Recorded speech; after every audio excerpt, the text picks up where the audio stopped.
Jo no he sigut el primer de fer articles de divulgació a Cavallfort. Si ens remuntem a la història i anem a parar al número 1, els primers que van fer articles de divulgació va ser un pedagog que es deia Ramon Fuster i Revés, i llavors Cavallfort es va adonar que era interessant de fer articles de divulgació. Però esclar, qui els havia de fer els articles de divulgació? Estàvem molt allunyats del món dels especialistes, i alguna vegada que havíem intentat demanar un article de divulgació a algun especialista, ens trobàvem que eren feixucs. Llavors ens hi vam posar altres que no en teníem ni idea. Jo vaig fer sobre els deserts, l'aire de les ciutats, l'aigua, la teca i les ganes de menjar, el sistema mètric, tot de coses que jo no era cap tècnic ni cap especialista, però que ho llegia, em documentava per explicar-m'ho a mi mateix, i després jo intentava transmetre-ho d'una manera molt senzilla, com m'hauria agradat que m'ho expliquessin a mi quan era petit. I llavors el que m'he dedicat els últims temps, sobretot, que d'aquí ve la col·laboració amb la Mercè Galí, que és a fer articles sobre escriptors. I començo primer llegint el text unes quantes vegades, i després o te'n vas al senyor Google o te'n vas a la biblioteca a buscar imatges i tal.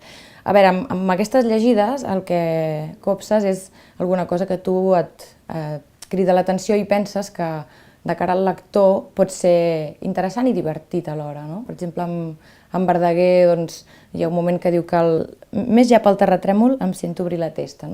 Doncs clar, a mi, a part del senyor Verdaguer, que aquí dintre la testa hi té tantes coses, de seguida em vaig imaginar, de les fotos que vaig veure, el Verdaguer sense la barretina, que se l'havia anat, i llavors la vaig obrir i de dins una mica sortien els poemes del que ens estaven parlant aquest article. Hi ha una interpretació personal de la il·lustradora, la Mercè Galí ho fa al seu aire i així, però normalment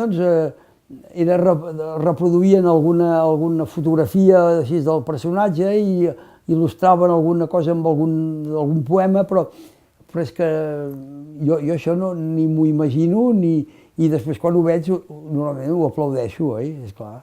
A mi m'avorreix molt llegir un text i que la imatge sigui el que ja m'he llegit, que pot estar artísticament super ben fet, però a mi el que m'agrada és trobar-hi altres coses. Treballo a mà i treballo amb l'ordinador. Però ara, per exemple, amb aquests articles de divulgació faig molt collage amb les imatges dels personatges que em toquen. Clar, el nano està aprenent qui és aquest personatge i jo li puc donar una caricatura del personatge, però també em sembla interessant que vegi com és de debò aquest personatge.